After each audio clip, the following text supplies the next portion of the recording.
सिद्धांत का क्वेश्चन ले लेते हैं। Triple IT Jabalpur EC versus JIT CSE. सिद्धांत, मैं आपको जनरल कैंडिडेट मान रहा हूं, तो जनरल कैंडिडेट के लिए ट्रिपल आईटी जबलपुर ईसीई में आपको तकरीबन जो फीस पड़ेगी 8 to 9 लाख के करीब या 10 लाख के करीब पड़ेगी। जेआईटी में सीएस में आपको फीस जो पड़ेगी 16 लाख, तो 8 लाख का गैप आया है आपका। ट्रिपल आईटी जबलपुर में ईसी का प्लेसमेंट है अच्छा, बुरा नहीं है, लेकिन जेआईटी के सीएस जितना अच्छा तो नहीं है। ये आपको कॉम्प्रोमाइज करना पड़ेगा अगर आप वो 8 लाख रुपए बचाना चाहते हैं। अगर आप ये ऑप्शन ले रहे हो, उनके वहां ट्रिपल आईटी जबलपुर में तो टोटल प्लेसमेंट है तकरीबन 62% है, जो उन्होंने एमएचआरडी को डेटा सबमिट करा है। बाकी के 30% स्टूडेंट्स जो है तकरीबन एमटेक या एमबीए के लिए गए हैं, बट उनके यहाँ और लोअर ब्रांचेस भी हैं, जैसे कि mechanical and smart manufacturing, lower in the terms of cut off. तो अगर आप वहां ईसी ले रहे हो तो आपको फायदा है कि आप वो 8 लाख बचा रहे हो, but you still have an work to do, that you will have to think कि मैं अब एनआईटी से एमटेक करूं या मैं एमबीए करूं, ये हो सकता है।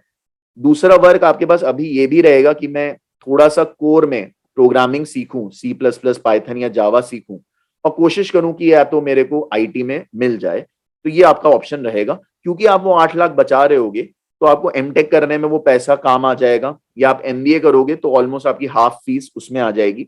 After MBA with a profile which you will have like triple IT EC with a work experience of 2 years and an MBA, and if you get a job of around 6-7 lakhs, I can easily think that after MBA आपको 18 लाख तक का package मिलेगा।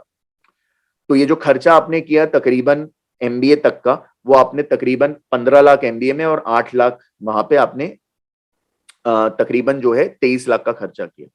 JIT से अगर आप CSC करते हो तो आपको सीएससी करने के बाद तकरीबन जो पैकेज मिलेगा, क्योंकि वो बहुत ज्यादा अपने पैकेजेस इस वक्त बता रहे हैं, वो एक तो 100% प्लेसमेंट बार बार बता रहे हैं, तो 100% प्लेसमेंट तो हम मान ही नहीं सकते, क्योंकि कहीं नहीं हो रहा। जब आईआईटी में नहीं हो रहा, एनआईटी में नहीं हो रहा, बिट्स में नहीं हो रहा, तो हम वो तो नहीं मान रहे। वो हर जगह अपने 100 लिख रहे हैं, तो थोड़ा सा वो हमें इन्फ्लुएंस करने की कोशिश कर रहे हैं, ये तो समझ में आ ही रहा है। मीडियन पैकेज वो एवरेज 7.5 के करीब बता रहे हैं, तो मैं मान के चल रहा हूं सीएससी से वहां पे आपका 10 से 15 का पैकेज लग सकता है।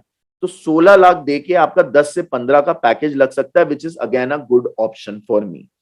तो मेरा रिकमेंडेशन ये है कि अगर आप पहली वाली लाइन ले रही हो, it has a lot of work. If you are trying to save money, it has a lot of work. नीचे वाली लाइन में आपको बहुत वर्क नहीं करना, बट 16 लाख रुपए देने, आपकी 10 से 15 लाख की सैलरी लगने के चांसेस हैं।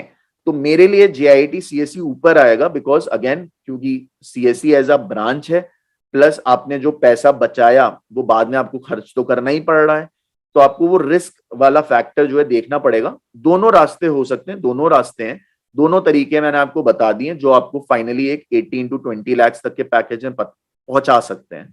ठीक है, बिकॉज केवल आईटी सेक्टर ही ऐसा है जहां पे पैसा ज्यादा है, 15-20 लाख के पैकेजेस हैं, 30 लाख तक भी जा सकते हैं। दूसरा, एमबीए डिग्री ऐसी है जिसके अंदर फिर मार्केटिंग या फाइनेंस ऐसे हैं जिसमें बहुत हायर पैकेजेस हो सकते हैं। एचआर ऐसा है जिसमें 18-20 लाख 25 लाख तक के पैकेजेस पहुंच सकते हैं। अगर आप एवीपी तक एचआर के बनते हो तो 40 लाख तक के पैकेजेस पहुंच सकते हैं। एक रफ एस्टिमेट, जितना डेटा सोच के समझ के हमें समझ आ रहा है।